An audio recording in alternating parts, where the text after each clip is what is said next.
front bar is installed into these brackets and then just tightened with the knob.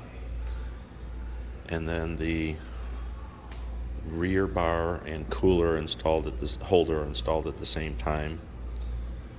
And then once you have the bars attached, the roof gets attached with these bolts up here, one in each corner, and the roof is mounted with the tapered end to the back so that water drains off.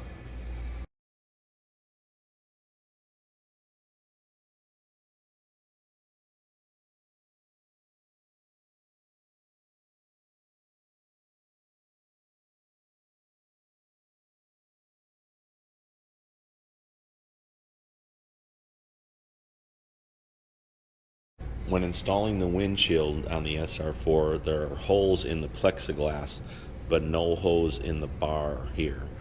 So what you want to do is line the windshield up so it's above here a couple inches, and then this holds the windshield in place, but if you don't have a screw in this hole here, it'll slide down over time. So line that up, drill a hole right through, the plexiglass hole's already there, so go that as your starter, and go through the bar all the way and put in a 40 millimeter screw or bolt with a nut on the back. And then also we included in there some plastic washers, one in the front right here and two in between the plexi and the metal piece will keep this from flexing.